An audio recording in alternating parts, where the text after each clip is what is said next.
కోసం భక్తి కోసం చలిచీమల్ని తట్టుగా మార్చి యుద్ధం చేస్తున్న మట్టి మనిషి సిపిఎం రాష్ట్ర ప్రధాన కార్యదర్శి శ్రీ జాన్ వెస్లీ గారిని మాట్లాడవలసిందిగా కోరుతున్నాను.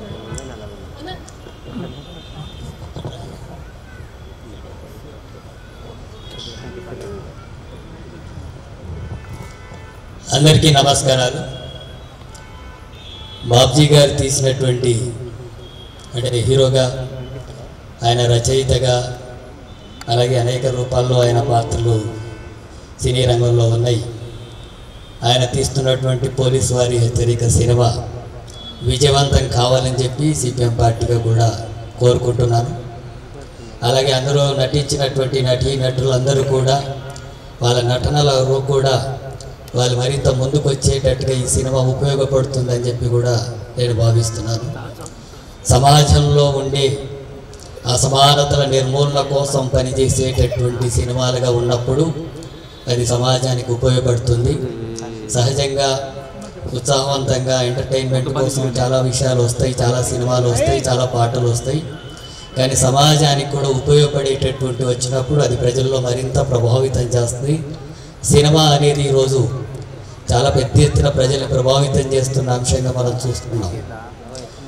ఈ దేశంలో 1% ఉన్నటువంటి ధనికుల చేతుల్లో 40% సంపద ఉంది. 50% ఉండేటటువంటి సామాన్యమైన పేదల చేతుల్లో 3% సంపద మాత్రమే ఉంది. ఒక 100 రూపాయలు ఉంటే ఒకటి దగ్గర 40 రూపాయలు ఉంటే 50 మంది 3 రూపాయలతో బతుకుతున్నటువంటి వ్యవస్థ దేశంలో కొనసాగుతుంది. ఈ పేద ధనిక అనేటటువంటి వ్యత్యాసాలు నిర్మూలించడం అనేది ప్రభుత్వాలు ప్రజలు అనుకుంటే సాధ్యమయ్యే విషయమే. అది జరగనంత వరకే ఈ పేదరికం కానీ అనేక రకాల అసమానతలు కొనసాగుతున్నటువంటి వ్యవస్థ ఉంది. అది మార్చాలనేది కమ్యూనిస్టుల యొక్క కోరిక. అట్లాగే కుల అసమానతలు కానీ, సామాజిక అసమానతలు, అట్లాగే మత సామరస్యం, అట్లాగే స్త్రీ పురుష అసమానతలు ఉండకూడదని, ఇలాంటివన్నీ కూడా సమాజంలో కొనసాగుతున్నప్పుడు, మూఢనమ్మకాలు కొనసాగుతున్నప్పుడు, ఆర్టిఫిషియల్ ఇంటెలిజెన్స్ పెరుగుతున్నటువంటి ఈ సందర్భంలో కూడా ఇంకా అసమానతలు మూఢనమ్మకాలు కొనసాగుతున్నటువంటి ఈ నేపథ్యంలో వాటన్నిటిని కూడా నిర్మూలించుకోవాల్సినటువంటి బాధ్యత మన మీద ఉంది. మన దేశంలో అలాంటి అసమానతలు నిర్మూలించబడాలని చెప్పి కోరుకొని పనిచేస్తున్నటువంటి పరిస్థితి ఉంది. ఆ నేపథ్యంలోనే సినీ రంగంలో కూడా చాలా సినిమాలు అంతకుముందు వచ్చాయి.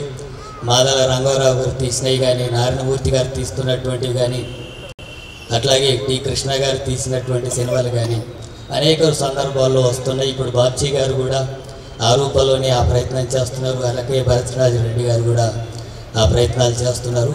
భవిష్యత్తులో ఈ అసమానతల నిర్మూలన కోసం కూడా సినిమా రంగం అనేది పనిచేస్తే, అది ప్రజల్ని ప్రభావితం చేస్తే, సమాజాన్ని మార్చుకోగలిగితే, దేశంలో మనది అన్ని రంగాల్లో అసమానత నిర్మూలించగలిగినటువంటి దేశంగా మనం మారగలిగితే అది గొప్ప మార్పుకు అవకాశం ఉంటుంది. అది జరగాలంటే అనేక పోరాటాలు ప్రజలు నిర్వహించుకుంటున్నారు, ప్రజా ఉద్యమాలు జరుగుతున్నాయి. మేము నెలకు బ్రతకాలంటే కనీసం 10,000 కూడా సరి ఇవ్వడం లేదు.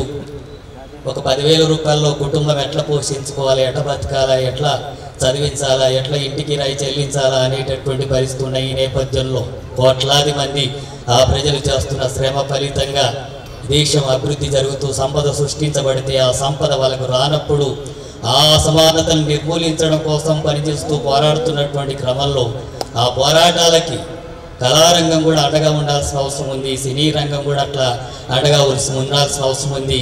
ప్రజల్ని ప్రభావితం చేసి వాళ్ళ జీవితాలను మార్చుకోవడానికి ఉపయోగపడేటటువంటి సినిమాలు రావాలని, లాంటి వాళ్ళు అలాంటి సినిమాలు కూడా భవిష్యత్తులో తీస్తారని, భవిష్యత్తులో ఉద్యమాలు జరుగుతున్నటువంటి సందర్భంలో సినిమాలు కూడా ఆ రూపంలోకి వస్తే సమాజాన్ని మార్చుకోవడానికి ఉపయోగపడేటటువంటి పద్ధతుల్లో ఉంటుందని చెప్పి ఆశిస్తూ, అటువంటి పద్ధతుల్లో సినిమాలు మరింత ముందుకు వస్తుందని, ఈ సినిమా విజయవంతం కావాలని, భవిష్యత్తులో బాబ్జీ గారు అట్లాగే దీనికోసం పనిచేసినటువంటి అందరూ కూడా సక్సెస్ కావాలని చెప్పి సిపిఎం పార్టీగా కూడా కోరుకుంటూ ముగిస్తున్నారు. థ్యాంక్ యూ సో మచ్ అన్న.